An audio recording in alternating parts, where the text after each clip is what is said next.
Welcome back to the REI Agent. We are here with Susanna Medrano. Susanna, thank you so much for joining us. It's an absolute pleasure, Mattias. Thank you for the invite. Yeah. Well, tell us a little bit about who you are. Give us an elevator pitch about what you do in the real estate world. Sure. So, I started off as a real estate agent back in 2013. And in the last 10, 12 years, I have elevated, grown through the ranks. I'm now a partner with my brokerage and the national sales and leadership coach for our entire network. And, I owe it all to taking a chance in this very hard real estate profession that, if you had asked me prior as a person who was a nonprofit social worker, to leave making $35,000 a year into an unknown 1099 type of person, I took the plunge and it changed my life in so many ways that I can't even begin to tell you. Yeah. Well, I mean, I came from a similar world. It wasn't necessarily nonprofit, but doing therapeutic treatment in schools. So they, Medicaid funded and that kind of stuff often as well. So I get the shift. Was it something that you had in your bones and your DNA, you feel like, once you got there and you realized, or did you really have to take a big leap of faith? Well, for me, I like people. I like helping people. So that was already very, very, from the humanistic approach, already natural to me. What I had to learn was sales skills. And, coming from a government liberal arts type of degree, sales didn't come naturally. As you can see behind me, I mean, this started with one book and it grew into an obsession throughout my career, just based on, once you start a career in your mid-30s, it's hard to go back to school and go through the whole thing, right? Yeah. So, I owe it to a lot of the items behind me that I could lean on, and it helped elevate me not only as an agent, but as a leader and as a coach. That's fascinating, because I think a lot of times people just assume they can't get into sales if they're not naturally that way. So, I mean, can we lean into that a little bit more? Like, sure. Would you consider yourself more introverted? I mean, what are the things that you had to break through to kind of get into this world? I always was, or I would say I'm a closeted introvert because it put me in a room. Apparently I'm the loudest one. And for me, it's always about having fun and always connecting with people. But I do like to be in my quiet zone. I do like to be more of a quiet person. So, I mean, for me, it was just having conversations on the phone. And, finding out the nature of meeting that person where they are, whether it was a buyer or a seller, and now, whether it's a struggling agent that doesn't have a pipeline, right? It's just literally talking to someone and being 100% in that conversation and not allowing yourself to be in another place. Yeah. Yeah. Well, and I think, like you were talking about the helping people, correlation between both careers. I think it's such a good, if you're in it for the money, I mean, yes, it is more profitable for sure. It can be. But if your passion, if what really gets you up in the morning is the money, it's going to run out. And I think it does. You're not going to have the patience. You're not going to have the ability to handle all the stress that comes along with this world. So that's such a great, why, if you will, like the why of why you get up and do what you do. And also, I think that's also a key to success, because people feel that they feel that you're not there just for the paycheck, that you're generally wanting to help them make the best move they can. It's all based on trust. Yeah. You can't do anything if people don't trust you and if you don't trust that person. I mean, whether it's a consumer, whether it's an agent, whether it's another leader, it's like, if there's no trust, there's no point in moving forward. Yeah. Well, so talk to me about how you got started and kind of what your first year looked like. Sure. So when I first got started, the nature of it was in the summer of 2013. I was at a gala on a free ticket for kids in the court system. And I was having like a mid-30 life crisis. And one of my very good friends was the auctioneer at this specific event. And me being the closeted introvert, I'm talking to judges, like just, work in the room, free scotch, why not? Right. And so, so then he approached me and he's like, Susanna, I really think you should try sales and specifically real estate. Like I just became this buyer agent team lead over here. And, I think you'd be a good fit. And, ordinarily when someone says something like that to you, or even to me at that time, I was like, but I actually took it to heart and quit my job within 30 days, got licensed, went and jumped ship into this unknown world. And within the first year, just doing the framework and being consistent. I think that's where a lot of people fail in real estate, is the consistency. I helped 45 families and, ended up selling close to $12 million of real estate in Austin. And at the time, the price point was about $375. Okay. Now it's a completely different monster now, but I had a lot of volume and I got a lot of experience in my first year, to where for me, I really learned that consistency does create certainty, especially, being in the real estate world. You can ask an outsider. The reason why a lot of people don't get into it is because of that unknown, right? Just that It's like that big ocean. But there is some certainty if you build the right habits and do it every day. And I think that's where a lot of people end up failing, is because they do not hold themselves accountable to that. Well, can you describe some of those habits that you were consistent? For me, it was picking up the phone and making 40 contacts a week, 40 brand new conversations a week, and knowing that I had to at least book between 3 to 5 appointments minimum. So sometimes one week it would take me 100, 120 dials, right? Sometimes I'd have to flavor in some open houses in the middle of that. Most of the time, like especially in this market, you're looking at north of 200, maybe 300 dials now. But regardless, it's staying consistent to that specific framework. And I'm gonna tell you, Mattias, like I was able to help probably about between 4 up to 6 families a month after 90 days of just living that. So how long did it take until you first got an appointment or a closing from Sure. that activity? Because it feels like you're beating your head against the wall when you do thing, and it's an unknown and it's scary and it's everything. not fun. No, it's an emotional like wild ride. It's because some days it's like you get something, but then other days it's not. But the consistency is what allows you. So, okay, I got licensed at the end of September of 2013, and I had 3 closings in December, and then I had like 3 or 4 in January, and then it just kind of like started to like the big ocean wave from that. So as you can see, like October, November was hardest year, fourth quarter, as they say. But while everybody else around me was not making dials, I was making the dials and I was meeting people. And what I recognize is, even if it's a fourth quarter, when you're taking buyers or you're going to listings at the end of the year, people are motivated. And so you have to stay consistent with them and meet them where they are. And then it just became the consistent thing that I built in to my schedule. And I think that's another thing is, regardless on what field you're in, when you enter into an environment such as real estate, that for the most part isn't a 40-hour-a-week job, right? It's not an 8 to 5. You have to make sure that you're carving out direct income producing activities every day. Yeah. Where were you finding these numbers? Were you going through the telephone book? I was blessed to be part of a brokerage that was their one thing, is that they do provide opportunities / leads. Sure. I know there's different types of models out there, but in my case, which I've only been in this one model, I've not gone elsewhere, right? It's based on just that motif. Is just, that's where I believe we've been able to help a lot of agents scale, is just being able to provide that layer that usually is very difficult when you're getting started in real estate. Yeah, and if somebody is looking to start this and a bit lost, there's definitely some services you can buy, some lists, that kind of thing. Absolutely. You could target neighborhoods if you want to do kind of a door knock. All of it. I've done it all. And that could be a powerful strategy. Like there's not around me, but in a lot of areas, there would be like huge subdivisions where there's, a lot of doors that you could try to become the expert of. And if you're farming that, you could try to get a list of the numbers. You mail postcards. If that takes a little bit of money.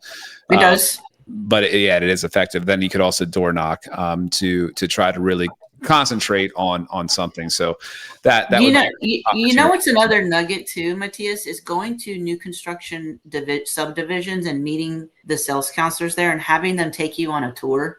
Because I'm going to tell you, a lot of the times those individuals that are sitting in these model homes are exceptional at how to show these different types of products that are brand new, right? And so I did a lot of that. I did a lot of spending time going and seeing, how they were showing. And then I would kind of take a little bit of those nuggets and try to elevate my game on how I was presenting myself to clients. Sure. And how about your existing sphere that you already had?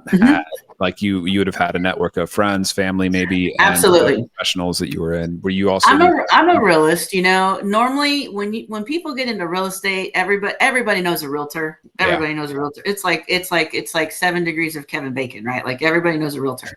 So it wasn't until probably my second or third year when they started to see me prosper. Consistently. That's basically when I started opening myself up more to my sphere. I basically took full advantage of just working on the things that were being provided to me in my early days. Yeah. And I think what you're outlining, there's maybe some different methodologies to doing it, but ultimately, spending, you have like a checklist, you have a certain amount of things you have to get done each day, and showing up consistently to do those things that can provide, some sort of income in the future is where you get that feeling of stability. Because if you show up on those, you have things you're working on, you're progressing things forward that will result in income down the line.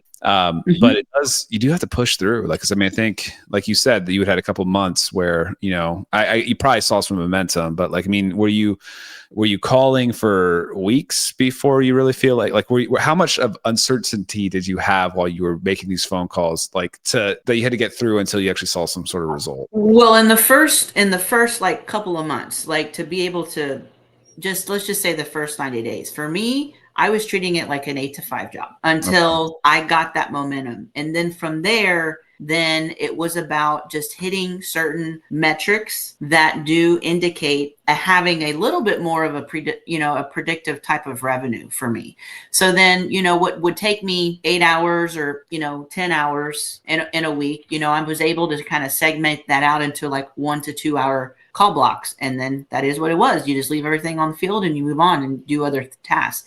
But that you grow into that, right? I think what happens is a lot of people think, oh, okay, 1 hour, I'm only going to spend 1 hour. No, you have to go all out and go with full ganas in order to get something to happen. Yeah. At least for that first closing. It takes a massive amount of effort often. Yes.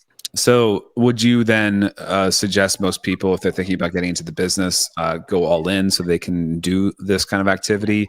Or do you think it's possible to kind of build your business slowly while you do another job? So I'm going to probably say something that a lot of people don't want to hear. I think it is something that you have to go all in. And what I would advise is to have at least a 30 to 60 day, a little bit of financing, like safety net, to be able to lean in, to be able to go full time, because I didn't, and there's enough ramen. I can tell you the ramen and the 99-cent, Jack in the Box tacos. And, after leaving my job, luckily I had a friend who was in the barbecue business and had like a trailer out in the wineries outside of Austin. So I was like cutting up brisket for gas money, right? So if I could do it all over again, I would have been a little bit more strategic in having a little bit of a savings so that I would not be so feeling defeated or terrified in those first early months. But I ended up doing okay because it worked in my benefit. But I would think for a lot of people right now, that's probably not the way that you'd want to go. Yeah. Yeah. It can be stressful. And especially if there's, depending on your situation, what kind of expenses you have. If you have a spouse that earns money, if you have kids that are depending on you, there's a lot of different factors that can play. And also just kind of your goal. I think there are people that are able to be pretty focused on building the business. But there is, like, your back was against the wall. You were going to have to swim or you were going to sink with what you just said. It's exactly. And I came out okay on it. I came out okay on it. But I think for a lot of other individuals, especially in this specific market, I would advise having a little bit of a safety, a little bit of a nest egg. Yeah. Yeah. So, I mean, where did I was going to go down a rabbit hole, talk about Austin's market. Let's go. Bring it on. Well, let's go to your next phase. As you got established, like, where did you go? Did you build a team? You said you're now in the coaching world as well. So tell me about how you progressed your business. So how I progressed is, I started having a lot of early success on, helping buyers, helping listing agents. And being in a team environment, it was naturally for people to start to gravitate towards me just for advice. And, usually salespeople can be very competitive, depending on different things. Yeah. But coming from my background, I was a little bit more collaborative. And so I think my bosses started noticing, hey, there's something there that she's actually willing to take time out of her day to coach. And so then from there, an opportunity opened up for me to actually help lead the Austin team for about 4 years. And I had a lot of success kind of taking from what I learned as an agent and then learning and putting that all into leadership, and it being all based on trust, right? You can't get people to do things if they don't trust you, especially in what would be kind of a higher risk type of environment when it comes to sales. And so I leaned all on that and being able to build relationships with my agents and help them prosper. And then another opportunity after that opened up to where I now share a lot of just being kind of in that fishbowl for 4 years, and now help coach not only leaders, but also agents and sales managers in different areas of real estate. So all of it started with me just, taking a plunge about 12, 13 years ago. Yeah. Yeah, it's definitely is a plunge. Did you ever read Rich Dad Poor Dad? Did that help you get in there? The what? Did you ever read the book Rich Dad Poor Dad? Of course. Yeah, for sure. I mean, that one was a critical one. Extreme ownership was a big one for me that really helped me learn. I mean, I could go on.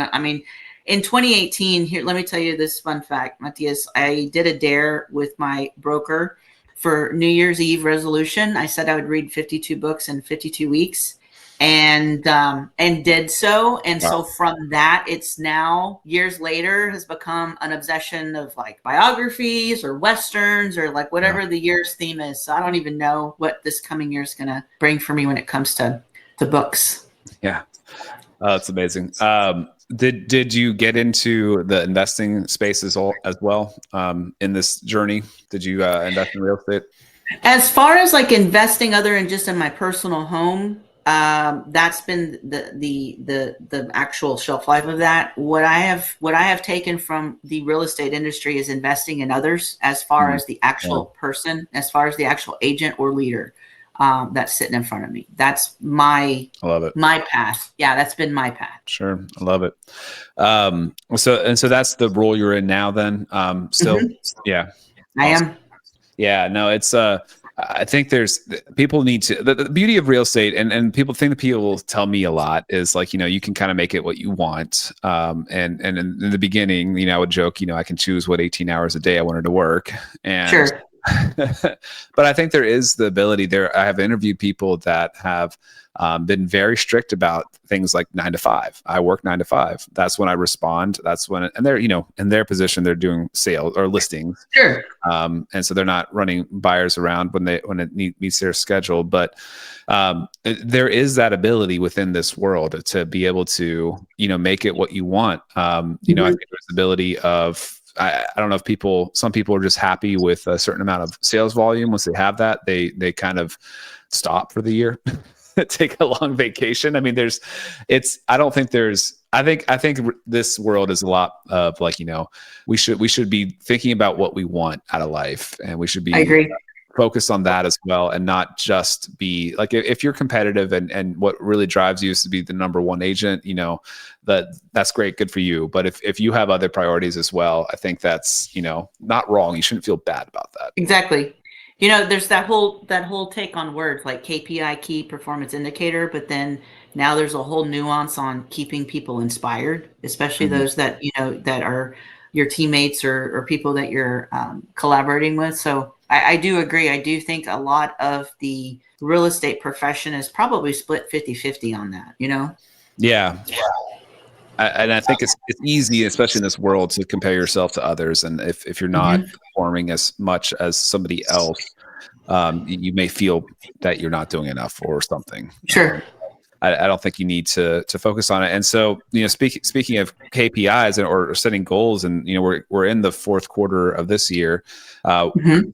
What areas do you think people should focus on as they plan, like aside from just their sales? Like, is there other things that you suggest your agents focus on when they're planning for the next year?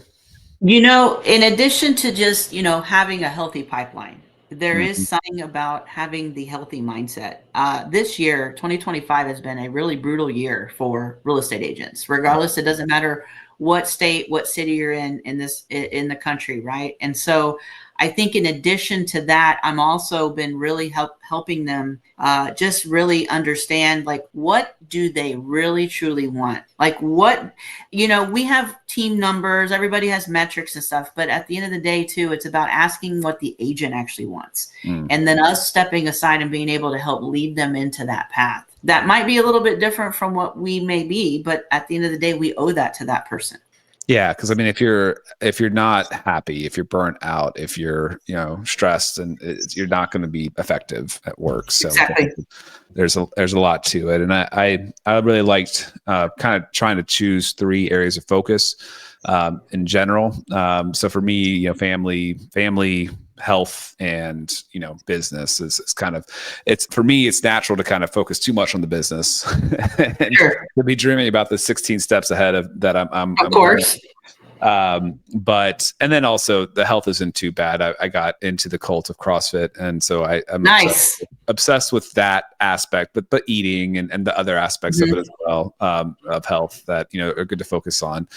But little things like being intentional with trying to have a certain amount of time with your kids, that you are undistracted, or that kind of thing. And if you set that as an intention, if you set that as like something you even track, it is something that you can see a big difference in. Like Mhm. you notice it, and you may not realize that, okay, I thought I'm around my kids all the time, so I thought I was with them, but was I really? Because I was answering emails or whatever on my phone, and it Being present. as present. So I think it's great to take some time in this, when we're in this planning season. Usually it's a little slower business wise, so Mhm. some time to think through about what we really want out of life, and business is certainly part of it, but there's definitely other factors. Definitely is.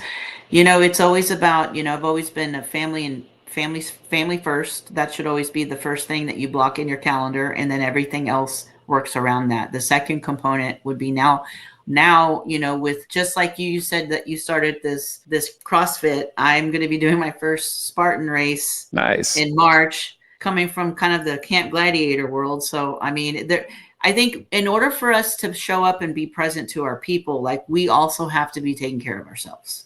Yeah. Whether it's customer clients, agents, or leaders or coworkers, like, you have to take care of yourself. Yeah. I love the gym class kind of tribe thing, that as an opportunity to be healthy physically, Mhm. and you'll be more motivated, I think, to be healthy physically in that kind of environment. But you build that community, you build that second space, that I think is important, or third space. It's crucial. It's crucial. Like, I was a part of a 5:10 a.m. group in Austin for many, many years. And it's like, most people would be like, wait, you get up at 4:40 a.m. to meet this group for an hour at 5:10? I'm like, I absolutely do 3-4 times a week. It's addicting. And, now I based in Austin, but now I don't live in Austin. I live 5 hours away. And I will tell you, we still get together, even though we're not working out together. It creates, like you said, it creates like this second family of things. And I love it. It's like, I think it partly has to do with that it's almost like trauma bond, like, and it makes you like bonded with them more. But it's also, I think, a life hack. Like if you're, in a new area and you don't have a community, I think that is an amazing place to get business. Like if you're moving to another new city, and you just don't have friends, like, I mean, I think it's more that. I think that's a great network to tap into, and you get really close with those people. I think for me, I was burning out. I was crispy, like KFC, like in just with a lot of things happening in my early climb of even leadership. And the first thing to go is your health. And so I wasn't taking care of myself. And then on a dare, I did this little 12-week free little CG thing, and then it just took off. As far as I did not know how much of an impact that could make with someone until I started doing it. And like my agents could tell if I didn't go to a workout and if I did. Like there was a true difference of that. So I have a lot of thanks to those types of coaches, right, that do allow us to trauma bond and make us better and make us better people. I think like, honestly, the addicting part of it is the least addicting part of it is the actual physical benefits. Right. No, I agree. I agree. All the other parts are like almost more important when you get into it and really, get into that world. We should talk a little bit about the Austin market. Now I get the pleasure of interviewing people all over the country. Sure. And so I get glimpses of people's mindsets about the future. And I think there were some markets that were concerning, or people were more concerned about the future of the markets, and Austin being one of them. Austin saw a huge growth right through the pandemic. So there was definitely price reductions or price corrections happening. I'm curious how that is now, what your thoughts are on the condition. I think we're on the tail end of it. It has been a really tough 2 years in running, with inventory and with pricing corrections, right? That after the pandemic, everybody, of course, thought their house was worth $1 million. And, people were paying a lot of money for that with the low interest rate. And now with the correction, I think buyers have been a little bit more reserved. That has created for things to be outside of what would be a normal absorption rate in different pockets, right? But what I am seeing now is I am seeing buyers actually take the effort and take the initiative of actually going through the pre-approval process and actually moving a little bit further in the direction of making offers than they've had in quite some time. At the beginning of the year, it was kind of a little slow on that, but we are, at least from the perspective of what I've been noticing in Austin and all the way up into San Antonio, there is starting to be a little bit more movement now. And also, I think, listing agents are pricing accurately to begin with. And so it's avoiding just that unnecessary negative friction of what has been happening this year. Yeah, that is so important. I think, that's one of the ways I've described the market conditions for the past few months here. We're in the East Coast of Virginia, a little bit south of DC. And we've, I think we have right now currently just under 1% growth in price in the median sales price. We haven't really seen a dip, but it's definitely slowed. And I think one of the things I describe it as is like people there's no forgiveness for an overpriced house. And there was before, and now there just really isn't. And it's not that it will, you're going to really hurt yourself if you do that. And so pricing it right is such a key thing to get it sold quickly, to get it sold for the most money. But to your point too, like, I mean, just to even if buyers are struggling to have interest, if they're apathetic towards the market, they're not going to be excited about an overpriced house. And there has been that slow climb, I think, just on with regards to just the absorption rate, right? Like and you're exactly right. Like with pricing, you got to price it accurately. But even 90 days ago, if a home is still sitting, there has to be another pricing correction. And so you have to maintain crucial, difficult conversations with the people that hired you. But all of that has to be based on trust. If they don't trust you, they will not listen to you. And I think that is what's been an interesting component of really trying to like level up our agents on, being able to have those conversations and not shying away from it. Because even though they might get upset or, all those different things, they'll get over it because at the end of the day, they trust your assessment. They view you as a professional. If they don't view you as a professional, then you're wasting everybody's time. Yeah. Are there some strategies or suggestions you'd have for people to build that trust in a listing scenario? Honestly, I think you have to be direct, and you have to be able to shoot someone straight based on what it is, and sometimes with the market, people are going to want what they want, and it's okay to some degree, but it's like being upfront about it. Okay, I understand you think it's this. We can try it your way for a little bit, but at the end of the day, these are the steps. This is the tier segments about how we're going to get it to where I'm recommending as the licensed professional. And if we can agree on that strategy, I'll go to work for you today. But if I'm upfront, if we're not going to meet, as if they're not going to trust me as their advisor to begin with, then it's not going to work. Yeah. So even sometimes having to walk away from business, Mattias, like even though that's been hard, but it's like, it's a disservice to them and it's a disservice to us by trying to get something on the market that's never going to sell because they're not being very, realistic on what it's going to take, and yeah. One of the things that I've found to be really helpful, a while back, I picked up a really complicated spreadsheet that does analysis, and it is hard to explain. It is hard to understand, even if you do explain it well to somebody. And honestly, that works. Like most absorption rate calculators have it has to be something that's like three different things talking to each other to pull out something, right? I mean, it has to. It's so you just obviously you find the comps that are the closest, and then this spreadsheet does. Factors in the, all the different aspects, above grade, below grade, finished, unfinished, number of bedrooms, number of baths, years built, even appreciation. And it has, amounts that it adjusts by, then you have an average. Nice. So all this stuff, which then you can try to explain, but you can see their eyes just kind of going cross-eyed. And at the end of the day, I think you make some subjective movements in the pricing. Like there are going to be some things like, your kitchen's renovated, theirs is not. Like, we need to make some adjustments there. Most part, the bulk of what is happening is not subjective. It's objective of what the spreadsheet is. You're just typing it in and it's spitting out this number.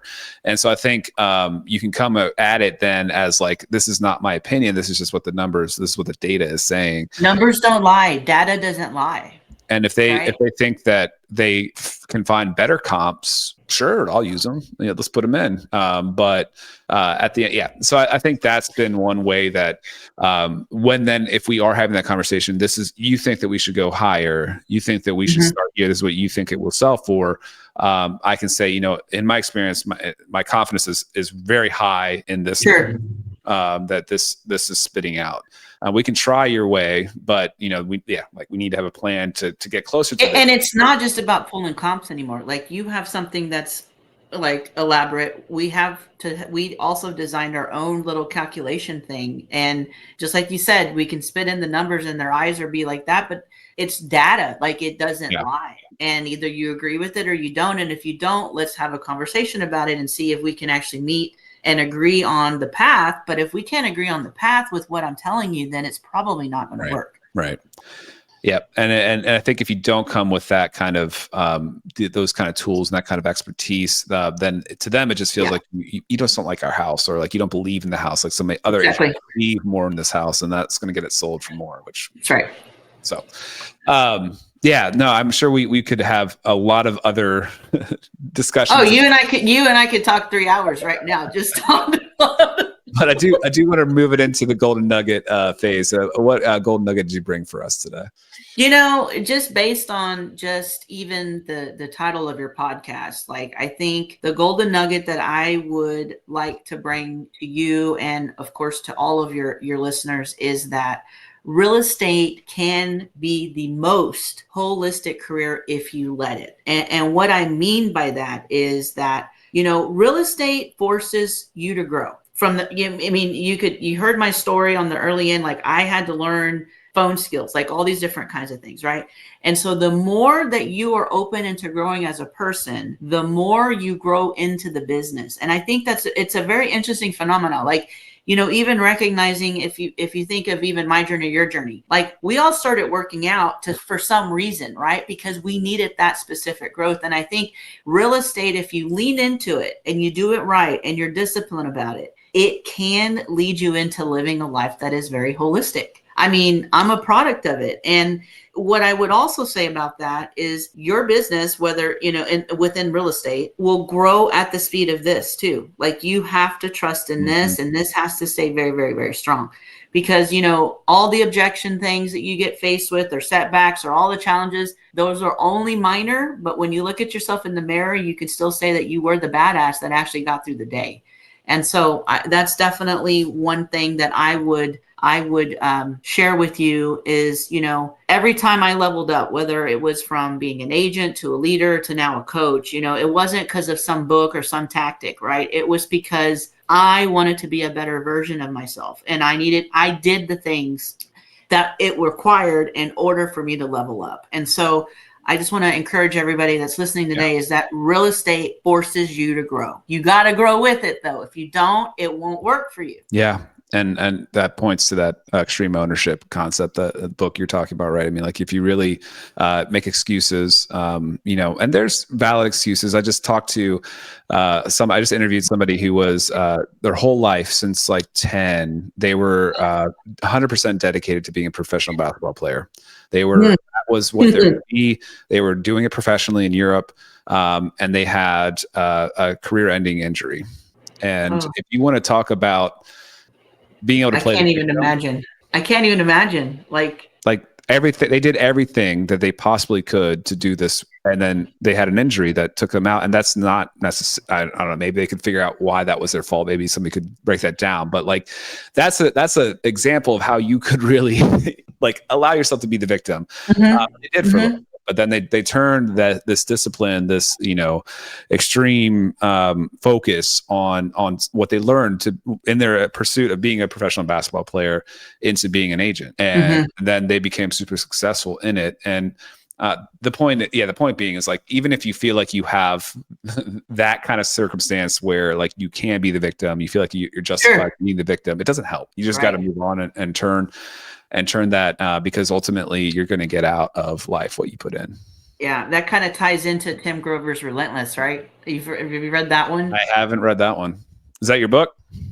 No, my book is actually Simon Sinek's Leaders Eat Last. Okay. Have you ever heard of Simon Sinek? Yes. Start with Why? Okay. Yep. This one was a game changer for me in 2019. And I do occasionally will read parts of it whenever I'm needing a little boost. It's like, it explains why some teams will thrive, some people will thrive, and why people sometimes fall apart. And it's all based on human behavior and why people trust, why people shut down, why they go the extra mile. And when you as a leader, and I think we're also leaders of customers, if you're not formally a leader, right? If you're a leader of a customer client, you're a leader of them. I think what it does is the book does a really good job of explaining what is called a circle of safety and the certain elements that go into that to be able to help inspire people to trust you. And then of course it goes into the components on the outside of what doesn't lead to trust. But I mean, honestly, it really did change my view on how simple it is to move the needle when it comes to human relationships and human building of relationships. Okay. That's a new one. I'm gonna have to check it out. I love it. It's a great one, and they even have he has a little counterpart on how to coach millennials. Believe it or not, it's a little side thing. Yeah, no, I feel like Simon's one of those people, and Alex Hormozi, that like could probably, talk about I don't know, the soil, the minerals in a soil sample and make it super interesting. Oh, I know. He has a book about that. In one of the chapters, I'm not making that up. Like, Oh, wow. one of his other books actually has about soil samples, and it was in Germany. That's funny. Yeah. They just are brilliant minds that can really think critically about stuff. But absolutely. So then what about if anybody wants to follow you on social media or look you up on a website, where can they find you? Sure. So you can find me on Facebook, Susanna Medrano. It's spelled with 2 N's. And then also on Instagram. I do check Instagram. Same thing, Susanna Medrano. You can find me on LinkedIn. Thanks for listening to The REI Agent. If you enjoyed this episode, hit subscribe to catch new shows every week. Visit reiagent.com for more content. Until next time, keep building the life you want. All content in the show is not investment advice or mental health therapy. It is intended for entertainment purposes only.